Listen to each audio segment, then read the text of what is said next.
જય હિન્દ, વંદે માતરમ દોસ્તો.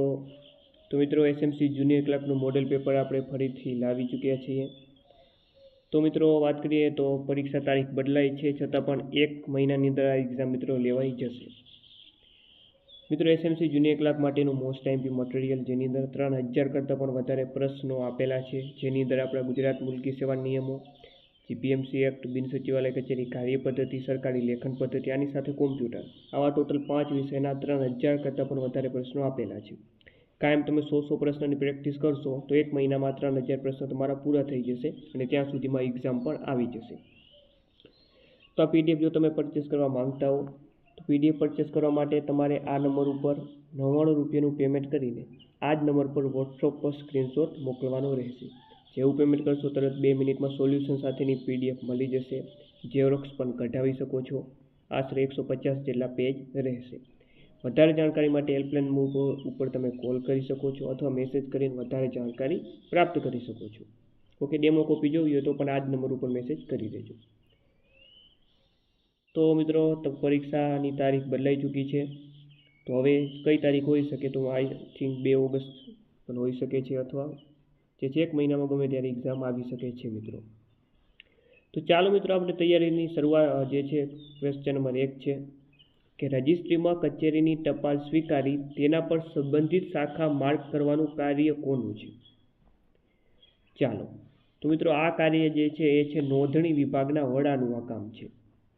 નેક્સ્ટ, કોઈ અધિકારીને નિવાસ સ્થાને મોકલાયેલા પત્રોની નોંધ કઈ પોથીમાં કરવામાં આવે છે?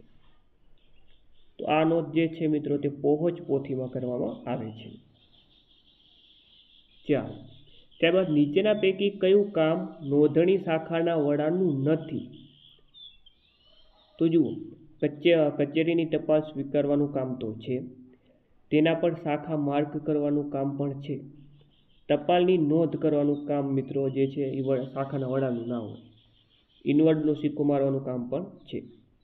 નેક્સ્ટ, નીચેનામાંથી કોનો સમાવેશ બિનરાજ્ય પત્રિત કર્મચારી અથવા અધિકારીમાં થતો નથી? તો જુઓ, પહેલું જ આપેલું છે કચેરીના વડા, તો આ જ આપણો સાચો જવાબ બનશે કે કચેરીના વડાનો જે છે તે બિનરાજ્ય પત્રિત અધિકારી અથવા કર્મચારીમાં ના થાય. બાકી ટાઈપિસ્ટ, જુનિયર ક્લાર્કનો સમાવેશ થાય. ચાલો, ત્યારબાદ IORA પોર્ટલનું ફૂલ ફોર્મ જણાવવાનું છે. ચાલો, સરસ મજાનો અને આઈએમપી પ્રશ્ન છે. તો IORA આનું ફૂલ નામ છે integrated online revenue application. Option B આપણો જે છે રાઈટ આન્સર બનશે. નેક્સ્ટ, કચેરી કાર્ય પદ્ધતિ મુજબ અદાલતે જે ચુકાદો આપ્યો હોય તે જ અદાલતમાં તેની પુનઃવિચારણા કરવા માટે રિવ્યુ પિટિશન દાખલ કરવા માટેની સમયમર્યાદા સામાન્ય રીતે કેટલા દિવસની હોય છે? તો જનરલ રીતે 30 દિવસ એટલે કે 1 મહિનાની સમયમર્યાદા હોય છે. નેક્સ્ટ, ફાઇલના નોંધ વિભાગ કે પત્ર વ્યવહાર વિભાગમાં કેટલા પાના થાય ત્યારે ફાઇલ બંધ કરી નવી પાર્ટ ફાઇલ શરૂ કરવી જોઈએ? તો આવશે 200 કરતાં વધુ. કેમ કે 200 કરતાં વધુ પાના થઈ જાય ત્યારે ફાઇલને બંધ કરીને નવી પાર્ટ ફાઇલ શરૂ કરવી જોઈએ. નોંધ લેખનમાં સૌથી છેલ્લા ફકરામાં કઈ બાબતનો ઉલ્લેખ કરવાનો રહે છે? તો સૌથી છેલ્લા ફકરામાં નોંધ લેખનમાં તો જવાબ સૂચિત નિર્ણયનું સૂચન. નેક્સ્ટ, કચેરીના નિરીક્ષણ બાદ નિરીક્ષણ અધિકારીએ સર્વગ્રાહી મૂલ્યાંકનમાં 4 ગુણ આપ્યા હોય તો કયો ગ્રેડ આપવાનો રહે? જો 4 ગુણ આપ્યા હોય તો ડી ગ્રેડ આપવાનો રહે. કયો ગ્રેડ? D grade. નેક્સ્ટ, કચેરીમાં નવી ખરીદવામાં આવેલ ખુરશીની નોંધ કયા રજિસ્ટરમાં કરવાની થાય? તો એ છે dead stock register. Option D right answer અહીં રહેશે. ગુજરાત મુલકી સેવા રજા નિયમો 2002માં પ્રસૂતિ રજા કેટલી મળે? પ્રસૂતિ રજા કેટલી મળે? 180 દિવસ. ઓકે, 6 મહિના. ગુજરાત મુલકી સેવા રજા નિયમો 2002માં પરમિશન વગર 1 વર્ષ ગેરહાજરી પછી શું માનવામાં આવે? 1 વર્ષ ગેરહાજર રહો એ પણ પરમિશન વિના તો શું માનવામાં આવશે? રાજીનામું ગણવામાં આવશે. તાલીમની વ્યાખ્યા મુજબ કઈ બાબત સાચી છે? તાલીમ કોને કહેવાય? તો કે તેને તાલીમ દરમિયાન માસિક દરે ચૂકવણી થાય છે. ઓપ્શન બી જે છે રાઈટ આન્સર અહીં રહે છે. નીચેનામાંથી કયું વિધાન સાચું છે? તો ચાલો જોઈએ. લાલ સહીનો ઉપયોગ માત્ર માનનીય મુખ્યમંત્રી શ્રી કરી શકે છે. આ તો સાચું છે. લીલી શાહીનો ઉપયોગ માત્ર માનનીય મંત્રીશ્રીઓ સરકારી કામગીરી સબબ કરી શકે. આ પણ સાચું છે. બંને સાચા છે. તો જવાબ આપણો શું આવશે? ઓપ્શન સી ફાઇનલ જવાબ, એ અને બી બંને. નેક્સ્ટ, ગુજરાત મુલ્કી સેવા નોકરીની સામાન્ય શરતો 2002માં છૂટછાટનો આદેશ આપવામાં આવે તો તેની નકલ કોને મોકલવાની રહે છે? તો ઓડિટ અધિકારી. ચાલો, ગુજરાત મુલ્કી સેવા નોકરીની સામાન્ય શરતો 2002માં જુદા એકમ તરીકે મંજૂર થયેલી સેવા અથવા સેવાના ભાગના સંખ્યાબળને શું કહેવાય? તો એને સંવર્ગ કહેવાય. શું કહેવાય? સંવર્ગ. નેક્સ્ટ, ગુજરાત મુલ્કી સેવા નોકરીની સામાન્ય શરતો 2002માં નિયમ 10 મુજબ પેન્શન પાત્ર નોકરી માટે ભરતીમાં લઘુત્તમ વય કેટલી છે? તો લઘુત્તમ વય કેટલી હોય? 18 વર્ષ. ત્યારબાદ ગુજરાત મુલ્કી સેવા પગાર આધારિત ભથ્થા 2002 મુજબ ઘરભાડા માટે સુરત શહેરનો સમાવેશ કયા વર્ગમાં થાય છે? ખાસ કરીને સુરતમાં એસએમસીની એક્ઝામ છે મિત્રો, એટલે સુરતનો મેં આ પ્રશ્ન આપણે પૂછ્યો છે અહીં. તો સુરત શહેરનો સમાવેશ એક્સ કેટેગરીમાં થાય છે. Okay, x. વર્ગ 3ના તમામ સરકારી કર્મચારીઓની બાબતમાં પેન્શન મંજૂર કરવાની સત્તા કોને છે? તો એ છે નિમણૂક અધિકારી. નેક્સ્ટ, ગુજરાત મુલ્કી સેવા નોકરીની સામાન્ય શરતો નિયમો 2002 મુજબ ધારણાધિકાર કયા સંજોગોમાં મોકૂફ રાખી શકાય છે? તો જવાબ આવે મુદ્રિતની જગ્યા પર હોય ત્યારે. ત્યારબાદનો પ્રશ્ન છે મિત્રો, જોડકા જોડવાના છે. અહીં આપણને મૂળ શબ્દ આપી દીધો છે અને સામે સરળ શબ્દ આપેલો છે. સરકારી લેખન પદ્ધતિનો પ્રશ્ન છે મિત્રો. તો જુઓ, ભવદીય, તો ભવદીય એની સામે આપણે શું આવશે? તો જવાબ આવશે ભવદીય એટલે કે આપનું. એવી રીતે ઉપલભ્ય, ઉપલભ્યની સામે મિત્રો શું આવશે? ઉપલભ્ય એટલે મળી શકતું. ઓપ્શન સી એમાં આવે. ત્યારબાદ પરીક્ષ્ય, પરીક્ષાની સામે મિત્રો આવશે પરીક્ષાર્થી. ઓકે, અને છેલ્લે છે અધોરેખિત, તો અધોરેખિતમાં આવશે નીચે લીટી દોરેલું. આવી રીતે ઓપ્શન એ આપણો જે છે સાચો જવાબ બનશે. Option A. જરા જોઈ લેજો. બરોબર. ગુજરાત સરકારમાં જોડણી માટે કયા કોષને પ્રમાણિત ગણવામાં આવે છે? તો એ છે સાર્થ જોડણી કોષ. કોઈપણ પ્રકારની બેઠકમાં ચર્ચા કરવા માટેના મુદ્દાઓ કે કામોની પૂર્વ તૈયારી કરેલી યાદીને શું કહેવાય? તો યાદીને કાર્યસૂચિ કહેવાય. શું કહેવાય? કાર્યસૂચિ. ચાલો, કચેરી પત્રમાં અનુગામી શબ્દનો ઉપયોગ ક્યારે થાય છે? અનુગામી શબ્દ, તો કે ભાઈ તમારો નમ્ર અનુગામી સ્વરૂપે સહી કરતી વખતે. ઓપ્શન ડી સાચો જવાબ રહેશે. નીચેનામાંથી કઈ પરિસ્થિતિમાં વિસ્તૃત નોંધ લેખન જરૂરી નથી? તો જુઓ, જ્યારે અગાઉનો કોઈ સ્પષ્ટ પૂર્વ દ્રષ્ટાંત હાજર હોય, ટૂંકી રજા દરમિયાન અવેજી નિમણૂકનો પ્રશ્ન હોય, નિયત પત્રકોમાં જ તમામ જરૂરી વિગતો આવી જતી હોય, તો આવી બધી બાબતોમાં જે છે વિસ્તૃત લેખન જરૂરી નથી. તો ફાઇનલ જવાબ ઓપ્શન ડી રહેશે કે આપેલ તમામ સંજોગો. ચાલો, ગેજેટ માટે કયો સ્વીકૃત સરકારી શબ્દ છે જેમાં તમામ સરકારી ઠરાવો પ્રસિદ્ધ થાય છે? તો ગેજેટ જવાબ આવશે રાજપત્ર. ઓકે મિત્રો, એક એક પ્રશ્ન ખાસ અગત્યના છે જે પરીક્ષામાં બેઠા પૂછાઈ શકે છે. બરોબર. અગાઉના પત્રમાં રહેલી ભૂલ સુધારવા માટેનો પત્ર એટલે તો એને કહેવાય શુદ્ધિપત્ર. નેક્સ્ટ, તાકીદનો પત્ર કયા રંગના સ્લીપથી ઓળખાય છે? લાલ રંગ. ઓકે, તાકીદના પ્રશ્નોનો જેનો તાત્કાલિક નિકાલ કરવાનો હોય છે. પત્રમાં સંબોધન પછી કયું વિરામ ચિહ્ન મૂકવું જોઈએ? સંબોધન પછી ગુરુ વિરામ. પત્ર વ્યવહારના કયા પ્રકારમાં નીચેની તમામ લાક્ષણિકતાઓ હોય છે? તો જે લાક્ષણિકતા આપેલી છે કે ભાઈ એ ત્રીજા પુરુષમાં લખાય છે. સામાન્ય રીતે બે સરકારી કચેરીઓ વચ્ચેના પત્ર વ્યવહારમાં આ પ્રકારનો ઉપયોગ થાય છે. રોજિંદા તથા પરચુરણ હેતુસર તેનો ઉપયોગ થાય છે. તો પત્ર વ્યવહારનો આ કયો પ્રકાર છે? તો આ મિત્રો કયો પ્રકાર છે? તો આ છે મિત્રો યાદી. ચાલો, જીપીએમસી એક્ટ 1949ની કઈ કલમ હેઠળ નાણાં પંચની વ્યાખ્યા આપવામાં આવી છે? તો એ છે મિત્રો કલમ 2 ની પેટા કલમ 21A. જીપીએમસી એક્ટની કલમ 62 હેઠળ સેવાઓ ખોરવાઈ જવાની સ્થિતિમાં કટોકટી જાહેર કરવાની સત્તા કોની પાસે છે? રાજ્ય સરકાર પાસે. જીપીએમસી એક્ટની કલમ 30 મુજબ સ્પેશિયલ કમિટીના કામકાજનું ક્ષેત્ર નક્કી કરવા માટે કોર્પોરેશનમાં હાજર અને મતદાન કરતા કાઉન્સિલરોની કેટલી બહુમતીનો ઠરાવ જરૂરી છે? 2/3. નેક્સ્ટ, ધ જીપીએમસી એક્ટ મુજબ ગંભીર બીમારી સંદર્ભે કોને સત્તા મળેલી છે? તો આમાં ખાસ યાદ રાખો, આમાં ઘણી વાર મિસ્ટેક થઈ જતું હોય છે. ઓપ્શન એમાં આપેલા છે એટલા માટે કે બી બંને આપેલા છે.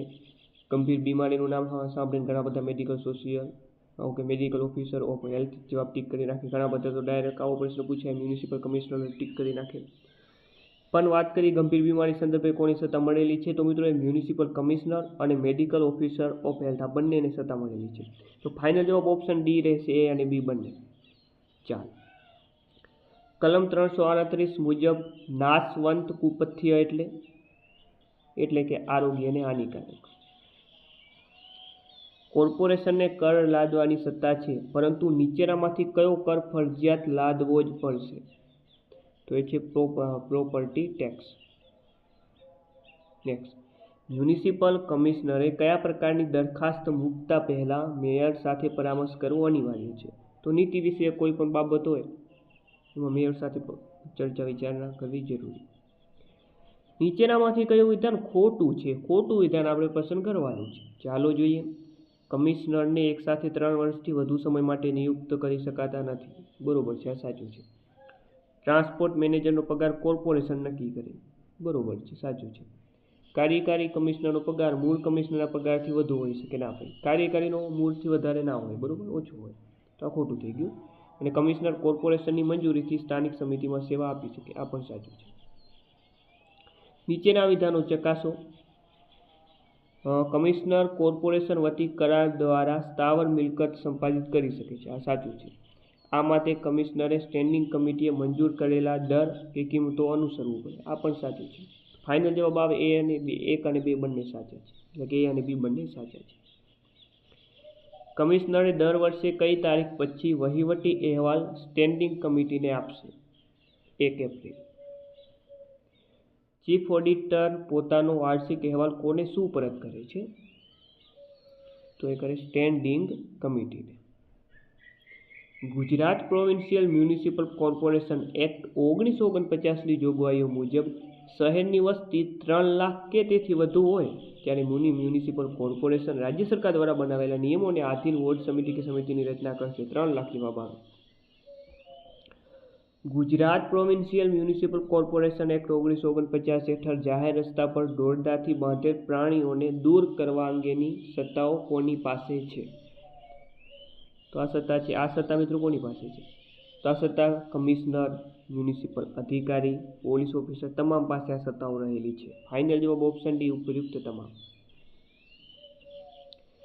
જીપીએમસી એક્ટ અન્વયે જો અપીલ અરજી કે રેફરન્સ કરવા માટેની કોઈ સમય મર્યાદા દર્શાવેલ ન હોય ત્યારે કલમ 435ની જોગવાઈઓ અનુસાર જે હુકમના સંદર્ભમાં આવી અપીલ અરજી કે રેફરન્સ કરવાની હોય તે હુકમની તારીખથી કેટલા દિવસમાં કરવાની રહેશે?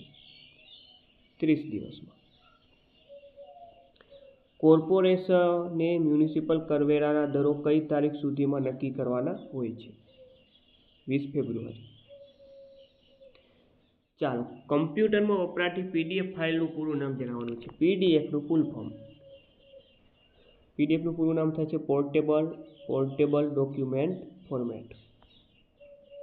ફાઇલ કે ફોલ્ડરના નામને બદલવા માટે તેના પર રાઇટ ક્લિક કરી કયો વિકલ્પ પસંદ કરશો? રીનેમ. બદલવું હોય તો રીનેમ કરી નાખવાનું. બહુવૈકલ્પિક પ્રશ્નો આધારિત પરીક્ષાની ઉત્તરવહીનું મૂલ્યાંકન કરવા માટે કયા પ્રકારના સ્કેનરનો ઉપયોગ થાય છે? તો OMR સ્કેનર. હાર્ડવેર અને સોફ્ટવેરને જોડવાનું કામ કોણ કરે છે? Operating system. 8 બીટ બરાબર કેટલા નિબલ થશે? 8 બીટ બરાબર કેટલા નિબલ? 8 બીટ બરાબર 2 નિબલ થાય. ચાલો મિત્રો, આવા સરસ મજાના 3000 કરતાં પણ વધારે પ્રશ્નો આપેલા છે મિત્રો પીડીએફમાં, તો હાલ જ પરચેસ કરી લેજો. હવે તમને ટાઈમ પણ મળી ગયો છે. ઓકે, 1 મહિનાની અંદર એક્ઝામ લેવા છે એટલે 30 દિવસ તમારી પાસે છે. કાયમ 100 પ્રશ્નની પ્રેક્ટિસ કરો તો 1 મહિનાના અંતે તમે આખી પીડીએફ તમારી રેડી થઈ જાય, તૈયાર થઈ જાય, રિવિઝન પણ થઈ જાય. તો આ પીડીએફને પરચેસ કરવા માંગતા હો તો આ નંબર ઉપર 63 520 19 240 આ નંબર ઉપર 99 રૂપિયાનું પેમેન્ટ કરીને આ જ નંબર પર વોટ્સઅપ પર સ્ક્રીનશોટ મોકલી દેવાનું. જેવું પેમેન્ટ કરશો તરત 2 મિનિટમાં પીડીએફ મળી જશે. ઝેરોક્સ કઢાવી શકો છો. 150 પેજ છે. ડેમો કોપી જોઈ હોય તો આ નંબર ઉપર મેસેજ કરી દેજો. વધારે જાણકારી મેળવવી હોય તો આ નંબર પર કોલ કરી દેજો, મેસેજ કરી દેજો. ચાલો આગળ વાત કરીએ આપણે. દક્ષિણ પશ્ચિમ ખૂણાને અન્ય કયા નામે ઓળખવામાં આવે છે? તો મિત્રો આવી રીતે 4 દિશાઓ હોય. આ આપણી ઉત્તર, દક્ષિણ, પૂર્વ અને પશ્ચિમ. બરોબર. આ જગ્યાએ ઈશાન, અગ્નિ, વાયવ્ય અને નૈઋત્ય, આવી રીતે આ 4 ખૂણા હોય. હવે અહીંયા શું કીધું છે? દક્ષિણ પૂર્વ ખૂણો. દક્ષિણ પૂર્વ ખૂણો આ થયો, દક્ષિણ પૂર્વ. આ છે દક્ષિણ અને આ પૂર્વ. તો આ ખૂણાને કયા નામે ઓળખવામાં આવે? તો આને અગ્નિ તરીકે પણ જે છે, સોરી પૂર્વની પણ અહીંયા પશ્ચિમ કીધું છે. બરોબર. તો આ શું આવશે? આ છે દક્ષિણ, આ છે પશ્ચિમ. દક્ષિણ અને પશ્ચિમ વચ્ચે નૈઋત્ય હોય તો જવાબ શું આવે? નૈઋત્ય ખૂણા તરીકે પણ ઓળખવામાં આવે છે. તો જવાબ શું આવશે મિત્રો? નૈઋત્ય. Option D right answer. તો રિઝનિંગનો પ્રશ્ન થઈ ગયો. જો આઈસની કિંમત 17 હોય, બેગની કિંમત 10 હોય તો ડોગની કિંમત કેટલી થાય? તો આઈસ, જો આઈસીઈની કિંમત આ 17 કેવી રીતે થઈ? તો કે આના અંકોનો ABCDના મૂળાક્ષરોનો સરવાળો કર્યો. બરોબર, એવી રીતે 17 થઈ. બેગની કિંમત પણ એના મૂળાક્ષરોનો ABCDના ક્રમ મુજબ સરવાળો કર્યો, તો આનો આપણે સરવાળો કર્યો. જુઓ, ડીનો ABCDના ક્રમ મુજબ 4થો ક્રમ થાય, ઓનો ક્રમ 15 થાય મિત્રો, અને જીનો ક્રમ કેટલો છે? 7મો છે. આનો બધાનો સરવાળો કરી નાખવાનો. કરો સરવાળો તો કેટલો આવશે? ચાલો 22 ને 4 26 જવાબ આવે. ઓપ્શન એ સાચો જવાબ. ઓગળવું તો પ્રવાહી, તો ઠરવું. ઓકે, પ્રવાહી શું થાય? તો કે પ્રવાહી ઓગળવું. તો ઠરવાની પ્રક્રિયા કોની સાથે સંકળાયેલી? ઘન સાથે આવે. જવાબ સી આવશે, ઘન. બે સંખ્યાના નીચે આપેલ જૂથમાંથી કયું જૂથ અલગ પડે છે? અલગ પડતું જૂથ કયું છે? તો 4 ઓપ્શનને તમે ધ્યાનથી જુઓ. તો પહેલી સંખ્યામાં જુઓ, પહેલી સંખ્યા 15 છે, ત્યારબાદ વાત કરીએ તો 23 આપેલું છે. ખરેખર આમાં તો આમાં કેવી રીતનું છે તેને મિત્રો આપણે ધ્યાનથી વાત કરીએ તો જુઓ, ઓપ્શન એમાં તમે જુઓ તો એક અવિભાજ્ય સંખ્યા છે અને એક એકી સંખ્યા છે. ઓપ્શન સીમાં પણ એક અવિભાજ્ય સંખ્યા છે, એક એકી સંખ્યા છે. ઓપ્શન ડીમાં પણ એક અવિભાજ્ય સંખ્યા છે, 19 અવિભાજ્ય સંખ્યા અને 27 એકી સંખ્યા છે. પરંતુ ઓપ્શન બી છે મિત્રો, એની અંદર એક પણ અવિભાજ્ય સંખ્યા નથી અને પાછી બેકી સંખ્યા છે બંને. તો આ એક અલગ પડે છે. બરાબર, ઓપ્શન બી સાચો જવાબ. અક્ષરોને તેમના મૂળ ક્રમમાં ગોઠવવાના છે. તો અહીંયા જે છે ભારત શબ્દ આપેલો છે, આને આપણે ABCDના ક્રમ મુજબ ગોઠવવાના રહેશે. તો ABCDના ક્રમ મુજબ સૌપ્રથમ કયો અક્ષર આવશે એના આધારે આપણે રહેશું. તો પેલો એ આવે તો એ ડબલ આપેલા છે, ત્યારબાદ બી આવે, ત્યારબાદ એચ આવે, ત્યારબાદ આર આવે અને છેલ્લે ટી આવે. તો સિમ્પલ છે, આવો જવાબ આપણો બનશે. તો ઓપ્શન એ સાચો જવાબ રહેશે. સંખ્યા અહીંયા એક આપી દીધી છે. આ સંખ્યામાં બધા અંકોને ચડતા ક્રમમાં પુનઃ ક્રમબદ્ધ કરાય તો કેટલા અંકોના સ્થાન બદલાશે નહીં? તો હવે મિત્રો જુઓ, આ એક આપણને જે સંખ્યા આપેલી છે આને શું કરવાનું છે? ચડતા ક્રમમાં ગોઠવવાનું છે. તો ચડતા ક્રમમાં આપણે કેવી રીતે ગોઠવશું? સૌપ્રથમ 1 આવશે, ત્યારબાદ 2, બરાબર, ત્યારબાદ 3, 4, 5, 6, 7. ઓકે, આમાં 8 તો આપેલા નથી એટલે ડાયરેક્ટ હવે આવશે 9. બરાબર. હવે શું કીધું છે? આનો ક્રમ પુનઃ ક્રમબદ્ધ ગોઠવવામાં આવે તો કેનું સ્થાન બદલાશે નહીં. પણ આમ જોવા જશું તો બધાના સ્થાન મિત્રો અહીં બદલાઈ ચૂક્યા છે. જુઓ, એથી આપણે સંખ્યા લખી નાખી, 9, 4, 2, 7, 6, 1, 5 અને 3. એક પણ સંખ્યાનું સમાન ક્રમ નથી રહ્યો. જુઓ, બધાના ક્રમ બદલાઈ ગયા. બધાના ક્રમ શું થયા મિત્રો? બદલાઈ ગયા. તો બદલાશે કેટલાનો? બધાના બદલાઈ જશે. બરાબર, આમાં કીધું છે બદલાશે નહીં. તો આમાં જે છે 1, 2, 3 આપેલું છે. તો ઓપ્શન એ સાચો જવાબ આવશે. 3 વિકલ્પ ખોટા છે. ત્યારબાદ છે 6, 12, 36, 72 અને 216. તો શ્રેણીનો સરસ મજાનો પ્રશ્ન છે. 6 માંથી 12 કેવી રીતે થયા? ગુણ્યા 2 કર્યા. 12 માંથી 36 કેવી રીતે થાય? ગુણ્યા 3, 12 તેરી 36. એવી રીતે 36માંથી 72 થાય એટલે વડે ગુણ્યા 2, 36 દુ 72. બરોબર છે. અને 72માંથી 216 કેવી થાય? ગુણ્યા 3 થયા તો વડે ગુણ્યા 2 આવશે. 216 ગુણ્યા 2 એટલે કે 216ના જે છે ડબલ કરો તો કેટલા આવશે? 432. 65, 83, 103, 125. તો આમાં કેવી રીતનું છે? આમાં જુઓ 65 છે તો વર્ગની આજુબાજુની સંખ્યા તમામ છે મિત્રો. તો 65 એટલે કેવી રીતે થશે? તો કે ભાઈ 88 64 એટલે 8નો વર્ગ પ્લસ 1 એટલે 65 થઈ ગયા. 83 કેવી રીતે બનશે? 99 81 9નો વર્ગ પ્લસ 2 એટલે થઈ જાય. એવી રીતે 103 10નો વર્ગ પ્લસ 3 બરોબર. એવી રીતે 125 આપે 11નો વર્ગ 121 પ્લસ 4. તો હવે શું આવશે? 12નો વર્ગ પ્લસ 5. 12નો વર્ગ 144 પ્લસ 5 149.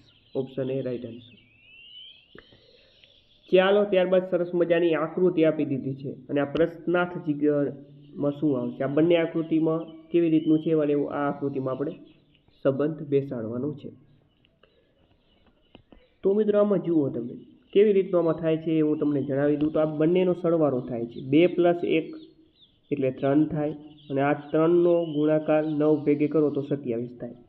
એવી રીતે આમાં તમે જુઓ 3 + 2 એટલે 5 થશે અને 5 ગુણ્યા 7 એટલે 7 × 5 = 35 થાય.